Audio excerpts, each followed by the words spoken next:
ये जो चुनाव होने वाले हैं छत्तीसगढ़ में, ये विधानसभा के लिए चुनाव है। ये राष्ट्रीय चुनाव नहीं है, लोकसभा के लिए नहीं है। और ये छत्तीसगढ़ से संबंधित मुद्दों पर ही लड़ा जाएगा। कांग्रेस पार्टी का ये मानना है कि जो हमारा चुनावी अभियान है, हमारा घोषणा पत्र है, जो हमारे गारंटी हैं, जो हमारे वादे हैं, ये स्थानीय मुद्दों पर केंद्रित है। छत्तीसगढ़ की जनता की जो चिंता है, छत्तीसगढ़ की जनता की जो उम्मीदें हैं, उसको हम हमारे अभियान के द्वारा दर्शा रहे हैं। परंतु भारतीय जनता पार्टी, जिसके खिलाफ हम लड़ रहे हैं, यहाँ दो ही पार्टी हैं, मुख्य पार्टी बीजेपी और कांग्रेस। बीजेपी की रणनीति सिर्फ ध्रुवीकरण की रणनीति है। इसके अलावा खास तौर से छत्तीसगढ़ में ध्रुवीकरण के अलावा उनको और कोई मुद्दा नहीं है। ये एक मुद्दाहीन पार्टी है छत्तीसगढ़ में। यहाँ प्रधानमंत्री आएंगे, आए हैं, आएंगे, गृह मंत्री आए हैं, आएंगे, उत्तर प्रदेश के मुख्यमंत्री आएंगे, असम के मुख्यमंत्री आए हैं, और उनके चुनावी भाषणों में सिर्फ एक ही मुद्दा है, ध्रुवीकरण की।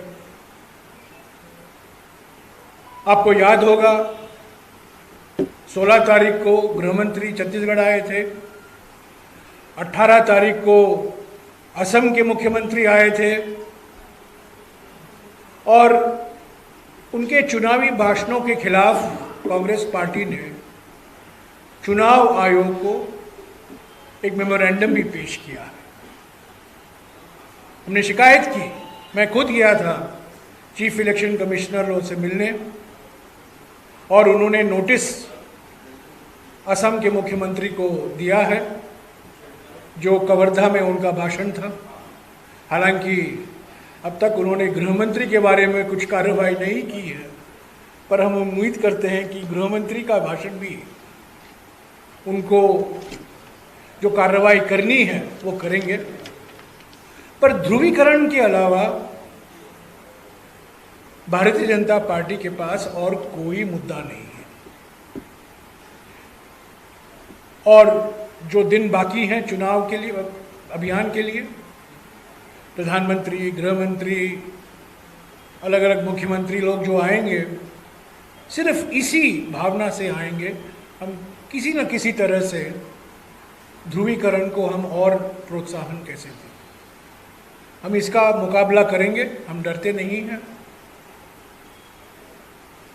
पर मैं साफ कहना चाहता हूं कि ये जो चुनावी टक्कर है, एक तरफ एक राज्य सरकार जिसकी 5 साल की उपलब्धियां हैं, और दूसरी तरफ एक राजनीतिक पार्टी जो मुद्दाहीन पार्टी है, जो सिर्फ ध्रुवीकरण में विश्वास रखती है। दूसरी बात जो मैं कहना चाहता हूं आपसे, प्रधानमंत्री आएंगे,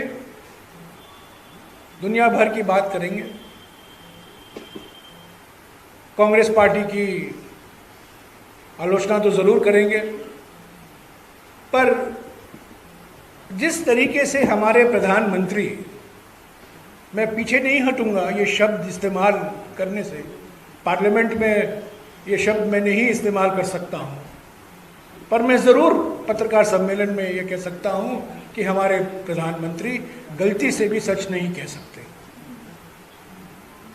वो छत्तीसगढ़ आए, गृहमंत्री भी आए, और नगरनार के स्टील प्लांट, इस्पात कारखाने को लेकर उन्होंने क्या क्या नहीं कहा, पर वास्तविकता क्या है? वास्तविकता ये है कि अक्टूबर 2020 से लेकर पिछले 2.5 साल मोदी सरकार नगरनार इस्पात कारखाने को बेचने में लगी हुई है और आज कहते हैं इसका निजीकरण नहीं होगा, पर सबूत है। और मैंने 5 अक्टूबर को प्रधानमंत्री के स्टेटमेंट का मैंने खंडन किया था कि मोदी सरकार खुद निजी कंपनियों से प्रस्ताव मांगे हैं बस्तर के स्टील प्लांट के निजीकरण के लिए।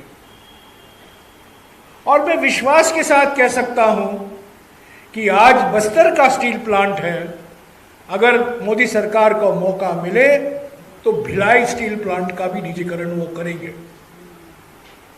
कल प्रधानमंत्री दुर्ग पधारने वाले हैं, इसीलिए मैंने भिलाई का मिसाल लिया। हमारे देश का औद्योगिकरण भिलाई से शुरुआत हुई थी, भाखड़ा नंगल और भिलाई से शुरुआत हुई थी। और जिस तरीके से हमारे सार्वजनिक संपत्ति है, बंदरगाह है, एयरपोर्ट है, बिजली के घर हैं, सीमेंट फैक्ट्रियां हैं, इनका निजीकरण हो रहा है। मैं इसमें नहीं जाना चाहता हूं कि किस कंपनी के पक्ष में निजीकरण हो रहा है, पर निजीकरण हो रहा है और आप लोग सब जानते हैं एक ही कंपनी खरीद रही है। ये नगरनार तो एक शुरुआत थी और आज प्रधानमंत्री कहते हैं और गृहमंत्री कहते हैं हमारे पास ऐसा कोई प्रस्ताव नहीं था। पर हकीकत ये है कि अक्टूबर 2020 से लेकर मोदी सरकार लगी हुई है इस प्लांट को निजीकरण करने में, और भिलाई भी है। और आपको मैं कह दूं, ये पहला मिसाल नहीं है। छत्तीसगढ़ में कोरबा में जो बालकोप का प्लांट हुआ करता था, उसका निजीकरण वाजपेयी जी के जमाने में हुआ, 2001 या 2002 में हुआ। तो ये जो केंद्र सरकार की नीतियां हैं, निजीकरण की नीति है, ये छत्तीसगढ़ की जनता के हित के लिए नहीं है। मैं आपको एक और मिसाल देता हूं, केंद्र सरकार की नीतियों से कैसे छत्तीसगढ़ की जनता पीड़ित है। आप देखिए, सबसे ज्यादा रेलगाड़ियों का कैंसिलेशन छत्तीसगढ़ में होता है। सबसे डिले जो होता है, विलंब जो होता है ट्रेन चलाने में, वो छत्तीसगढ़ में होता है। और आप लोग सब जानते हैं क्यों प्राथमिकता उन रेलगाड़ियों को दी जाती है जो कोयला ले जा रहा है। यानी पैसेंजर ट्रेन को महत्व नहीं, पर जो कोयला ले जा रहा है किसी निजी कंपनी के फायदे के लिए, उसको आप प्राथमिकता दे रहे हैं। और उससे रायपुर में मुझे कहा गया था, रायपुर में रोज कुछ 1 लाख लोग बाहर से आते हैं, इनमें से करीब 80% रेल से आते हैं। उसमें भारी कटौती हुई है। और एक कारण ये है कि अगर आप छत्तीसगढ़ में देखें, रेल यात्रा किस तरीके से इस पर नकारात्मक असर हुआ है मोदी सरकार की नीतियों से। तो दूसरी बात जो मैंने कहा, पहली बात तो मैंने कहा कि ध्रुवीकरण के अलावा उनके पास कोई और राजनीति, चुनावी राजनीति नहीं, रणनीति नहीं है। और दूसरी बात, जो नीतियां अपनाते हैं, जो उनकी नीतियां हैं केंद्र सरकार की, वो छत्तीसगढ़ के जनता के हित में नहीं है। और मैंने आपको 2 मिसाल दी हैं और कई मिसाल हैं। हमारे मुख्यमंत्री ने प्रधानमंत्री को कई बार खत भी लिखा है, भेदभाव करना बंद कीजिए, भेदभाव मत कीजिए, सभी राज्यों को एक समान समझिए, संघीय ढांचा पर आक्रमण मत कीजिए। पर आप मोदी सरकार को देखें, तो जहाँ जहाँ विपक्ष की सरकारें हैं, कर्नाटका में, राजस्थान में, पश्चिम बंगाल में, हिमाचल प्रदेश में, आज तक हिमाचल प्रदेश में जो भयंकर बाढ़ आया था उसको राष्ट्रीय आपदा घोषणा नहीं हुआ। तो कई ऐसे मिसाल हैं। एक तरफ कहते हैं कि हम संविधान में विश्वास रखते हैं और संविधान का पहला अनुच्छेद है हम एक संघीय ढांचा है। India that is Bharat shall be a union of states. तो अगर आप जो जहां बीजेपी की सरकार नहीं है उसके खिलाफ आप भेदभाव करते रहेंगे तो जनता जरूर चुनाव के वक्त आपको सही जवाब देगी। और छत्तीसगढ़ की जनता भी जान गई है कि अगर भरोसे की सरकार चाहिए तो कांग्रेस की सरकार होना जरूरी है। तीसरी बात जो मैं कहना चाहता हूं कि इस चुनाव में, विधानसभा चुनाव में, कांग्रेस पार्टी ने कई गारंटी दी है, हमने वादे किए हैं। ये कागजी वादे नहीं हैं। हमने कर्नाटका के चुनाव में 6 गारंटी दिए और एक ही हफ्ते के अंदर सरकार बनी और एक ही हफ्ते के अंदर सारे के सारे 6 गारंटी लागू हुई। मुझे खुशी है कि आज छत्तीसगढ़ की स्थापना दिवस है। मैं छत्तीसगढ़ आपको और छत्तीसगढ़ की जनता को बधाई देता हूं, शुभकामनाएं देता हूं। पर आज से ही अब तक हमने 17 गारंटी दिए हैं और आज कई अखबारों में आपने देखा होगा ये 17 गारंटी हमारी पार्टी की ओर से जो हमने अभी तक जनता के समक्ष रखा है। पर इसमें सिर्फ 16 दिखाई दे रहे हैं, 17 नहीं। कारण ये है कि वो 17वां गारंटी आज से लागू हो गया है, इसीलिए यहां सिर्फ 16 गारंटी गिने। जो गारंटी आज से लागू हुआ है, राज्य की स्थापना दिवस से लागू हुआ है कि प्रति एकड़ 15 क्विंटल जो हम खरीदने का वादा पिछले चुनाव के समय किया था, इस चुनाव के समय हमने ये कहा है कि 20 क्विंटल प्रति एकड़ हम खरीदेंगे किसानों से, और वो आज से लागू हुआ।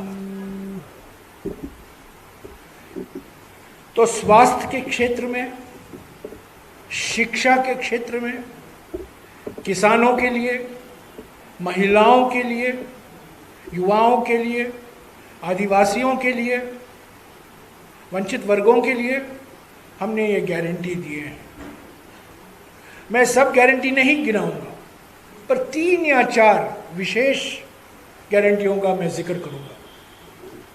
सबसे महत्वपूर्ण बात यह है कि हम ये वादा कर रहे हैं कि जो आज गैस सिलेंडर